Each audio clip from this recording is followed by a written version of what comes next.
Hello! In this lecture, we will see how data preparation works as we pre-process data for one discrete variable. Discrete variables don't need fine classing or splitting into categories because they are already categorical by definition. For convenience, let's create working data frames for all the pre-processing. Let df underscore inputs underscore pre-processing be equal to lone data inputs train, and df underscore targets underscore pre-processing be equal to lone data targets train. Let's start with a rather simple variable, grade. We want to assess its explanatory power with respect to the outcome of interest, that is, being a good or a bad borrower. We also need the corresponding outcomes contained in the good-bad column.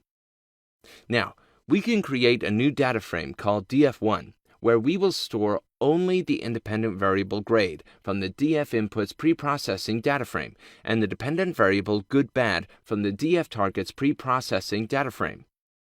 The values of the grade variable are letters from A to G. They represent external grades, A showing the highest credit worthiness and G showing the lowest. In this lecture, we will calculate the weight of evidence of this discrete variable. The formula was equal to the natural logarithm of the ratio of the proportion of good borrowers to the proportion of bad borrowers. Therefore, to find the weight of evidence of grade, we must first find the proportion of good and bad borrowers by grade. Let's start with the number of borrowers for each grade. To do that, we can count the rows that contain each of the grades. We do this with the group by method. Group by splits the data according to certain criteria. In our case, we want to split by grade, so we type df1 dot group by, and in brackets, we refer to the grade column. Since we want this code to be reusable, let's parameterize it. We know that it is the first column in our data frame. Recall that counting in Python starts from 0, so the first column has index 0. In this case, we'll refer to the first column as df1.columns.values and 0 in brackets. If we group like this, the grouped values become indexes in the result we get. Having them as indexes is great, but rather limiting, so it's better to have them as ordinary values. This is something we must specify explicitly in the group by method by setting the asIndex parameter to false. We are actually interested in the number of rows, or the count the rows in each group. Here, we'll refer to the second column in our data frame, that is, the column with index 1. Since we want the total count of rows, we'll apply the count method. Let's run the cell. We've got a result that contains all grades in the first column, and the number of rows for each of the grades in the second column. Another piece of information we may need is the proportion of good and bad borrowers are within each group. This can be summarized either by the proportion of good borrowers or by the proportion of bad borrowers. It doesn't matter which one, since the proportion of good borrowers equals 1 minus the proportion of bad borrowers. Let's calculate the proportion of good borrowers here. Remember that the good-bad variable has a value of 1 when the borrower is good and a value of 0 when the borrower is bad. Hence, we would get the proportion of good borrowers simply by calculating the average of good-bad. We can apply the same statement as above, except that at the end, we apply the mean method instead of the count method. Okay, now let's merge these two results into one data frame. You can see here that there are two columns with labels grade, which are exactly the same. So we can be certain that the results are matching after merging the two outputs. We don't need one of the columns, so let's overwrite df1, retaining all rows and only its first, second, and fourth column.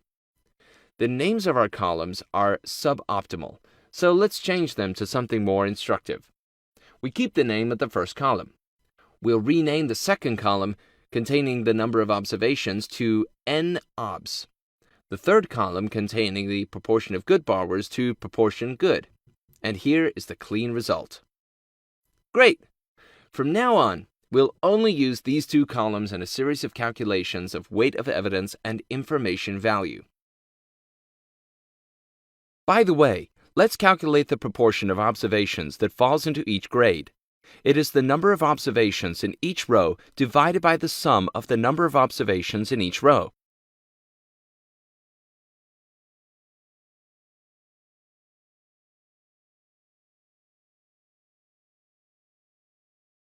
First, let's calculate the number of good borrowers and the number of bad borrowers by grade group. We'll store the number of good borrowers in a variable called nGood. It is equal to the proportion of good borrowers multiplied by the total number of observations that have the respective grade. And we'll store the number of bad borrowers in a variable called nBad. It equals the proportion of bad borrowers, which is 1 minus the proportion of good borrowers, multiplied by the total number of observations that have the respective grade.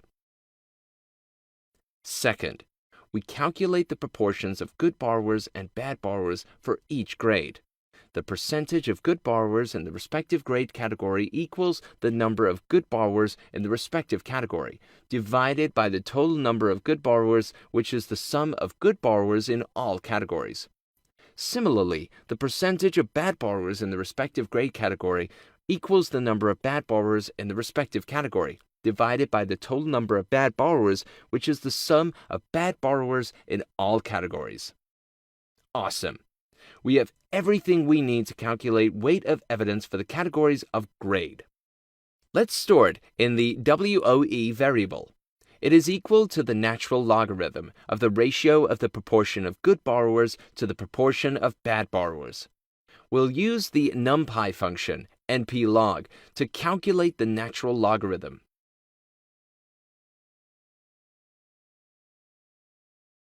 And here we have it, the weight of evidence of the variable grade.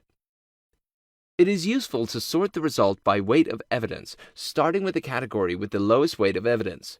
In this way, we'll see the categories where borrowers have the highest default rate first.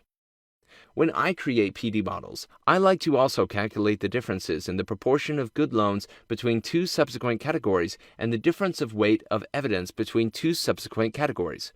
Usually, we don't need those, but it's good to have them just in case. We'll use the function diff to calculate them. Here, we'll get negative values because the function subtracts the value of one row from the value of the row above. It is more intuitive to see positive values, as they show how much weight of evidence would increase from one class to the next. This is why we'll take the absolute value of that difference. Finally, we can calculate information value. Let's store it in the IV column. The information value is equal to the sum of the proportion of good borrowers for the respective category minus the proportion of bad loans for the respective category, multiplied by weight of evidence for the respective category. The information value column is the same on each row because this metric refers to the information value of the variable grade overall. Good job! In the next lecture, we will see how we can automate this procedure.